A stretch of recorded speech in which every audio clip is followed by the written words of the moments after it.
What's up guys, welcome back to my channel. If you're new here, I'm Lizzy, and today we are gonna uncover every secret spot in New York City. The mission is to find as many of them as I can in the next 48 hours before I have to head home. The time is currently 7 p.m. I think in total there's about 25 from what I know. If you guys know of any, please let me know in the comment section below. I do have a car with me because I have subway anxiety. So that's gonna definitely make this challenge hopefully a little easier. Oh my god, oh my god, oh my god. Maybe let's get moving. It is absolutely pouring outside.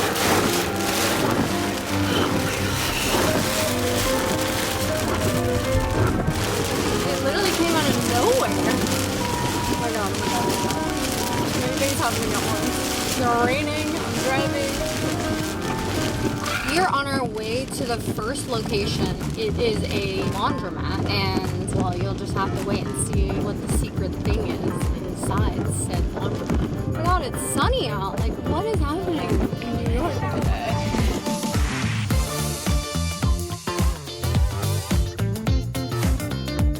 Okay guys, we are at the first stop called the Sunshine Laundromat and Cleaners. It's a laundromat with a secret door. Sunshine Laundromat in Brooklyn is indeed a functioning laundromat, and behind this fake laundromat door, there is a pinball arcade and bar. And there's a back area.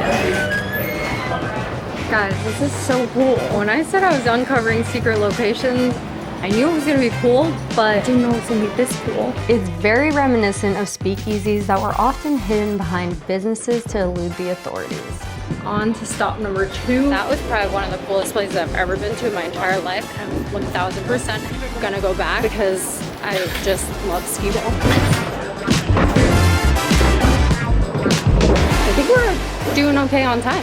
Let's keep crack-a-lackin', party people. The next spot is only 9 minutes away. It is called Cactus Shop, and it's a plant shop. We made it to the next spot. Honestly, I've been doing really well with parking because I've gotten really lucky. This place is a little plant shop, so I'm excited to see what it's gonna be on the inside. This next hidden spot is called the Cactus Shop. From the outside, it looks like a plant store, but if you go through this hidden door, there's actually a full-fledged Mexican restaurant and bar. I think the coolest part about all these secret spots is how big these spots actually are once you go through the hidden door. Definitely not as cool as the skee ball spot, but it's huge.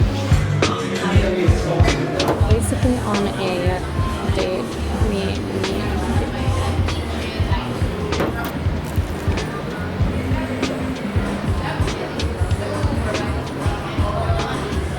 Oh, that's spicy.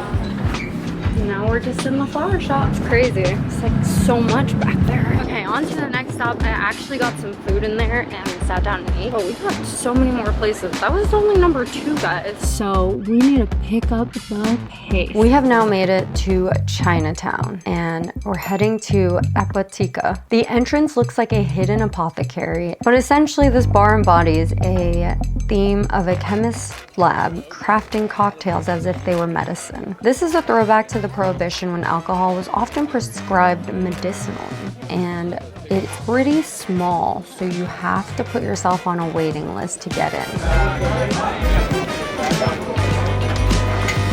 We made it to the next spot. This next spot is the only spot they didn't let us film. I'm not really sure why. Maybe they wanted to keep it more of a secret, but it was really cool. It's called La Esquina, or the corner. But you go through this employees only door, but once you get into the restaurant, it opens up into this huge bar restaurant that's just all underground. It's just an experience I have never experienced. And we're gonna move on to the next spot. Tucked behind an art gallery, Fig 19 blurs the line between art and secrecy. This one's crazy. Much like the speakeasies that often operated as fronts for artistic gatherings during the Prohibition. It feels like a dance studio. This place was really unique because the art gallery was basically empty when we went. And then there's a secret door in the wall that opens up into this beautiful little bar. Honestly, the vibes in there were a little interesting. It was like a luxurious country vibe with the taxidermy and stuff. And the drinks at these places were phenomenal. It was so fancy. We have now made it to the Lower East Side of Manhattan, and we are headed to the back room. Is it on the left or the right? Yeah. Really? Yeah, keep going. This was actually one of my favorite spots because of how sketchy it was to get there. The back room is one of the only speakeasies from Prohibition that's actually still operating today. It's accessed through a hidden alley and retains its original charm with cocktails served in teacups. So fancy. It is. I have been taking a break from alcohol, so I got a mocktail that was served in a mug, which is actually a classic speakeasy trick to hide the alcohol. So once you get into the back room, it's this elegant looking speakeasy, and there is actually another hidden secret door behind a bookshelf, and we really tried to finesse our way in just to peek, but allegedly it's just a private room, nothing crazy. I wish I could go inside, but we asked and they said no. The next spot we went to is called Garfunkel's. It's accessed through a hidden bookcase that's actually hidden inside of a burgery. Unfortunately, when we went, upon further research, I realized that it was closed at the time. But I tried to go back the next day and realized it was actually permanently closed. So I started this challenge at 7 p.m. last night, and I have discovered 7 or 8 hidden gems so far. So we got some work to do today. The first spot of day 2 is called Please Don't Tell. It's inside of a hot dog shop called Criff's Dogs. To enter, you need to step into an old phone booth and dial a secret number. Whoa, guys, this is sick. I don't know how to do this. Hi, do you have a reservation? I do, but it's just me. Okay. This is sick. Thank you.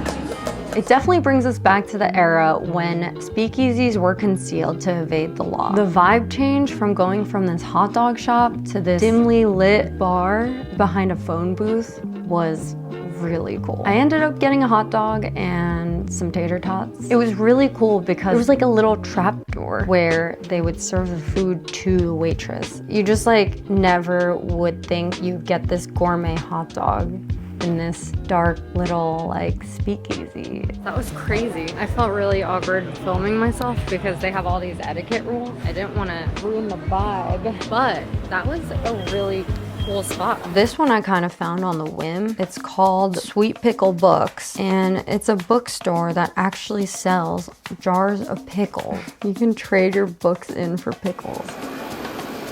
Next, we're at Beauty in Essex, behind a hidden pawn shop facade. This place originally opened to dazzle with its unexpected luxury behind a mundane exterior, reflecting how speakeasies masked their opulence during Prohibition. Thank you. It's just so big in here. Yeah.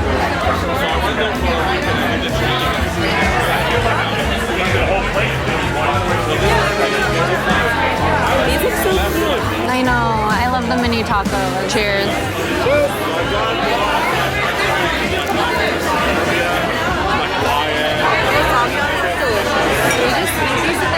Yes. Thank you. Take care. Thanks, you too. Wow. Now we're back to normal New York. Back in Lower East Side. Oh my gosh, guys, it is absolutely pouring. We are making our way to the next spot. It is called Bathtub Gin. And we're already soaked, so basically in a bathtub.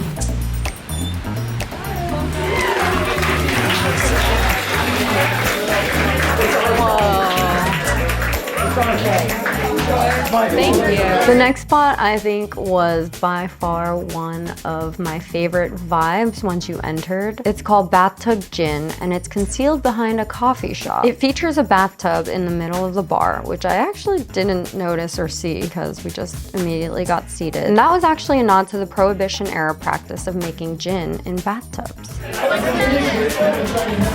Hi, thank you. The vibe shift. I know, I really like that one because it had live music. Oh my god! Oh, there's one in here! Oh my god, Is this the speakeasy? Whoa, this is sick. Oh. Whoa. The last spot we went to is called Adelaide's Parlor. That was actually through a soda machine as the door. And you go down these stairs. It feels like you're kind of in this rainforest vibe. Are you ready? Am I ready? I guess. Whoa. Hello. Oh, this is so sick. It's like underground. When we arrived, it was completely dead. I don't think anything was really going on that night, or maybe it was too early. Everybody's coming. But what did end up happening is this guy who came up to us at the last bar somehow found us at this bar. He was like looking at you, and I like noticed that he was looking at you at Bathtub Gin. And then he comes over and he's like, oh, are you guys like in a conversation or something? And we're literally talking about my wisdom teeth.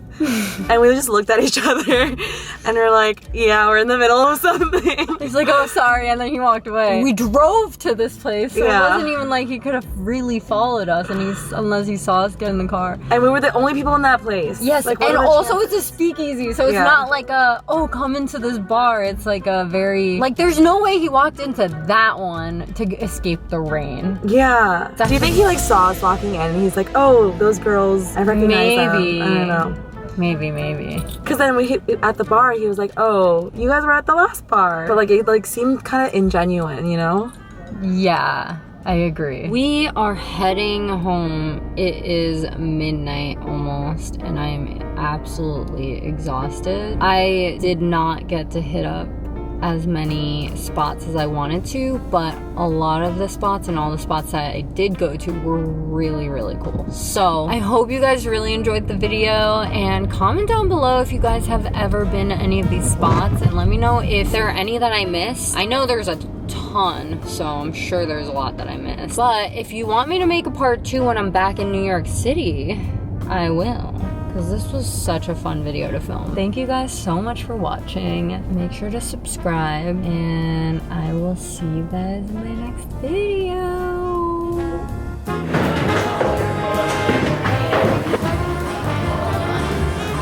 This is sick.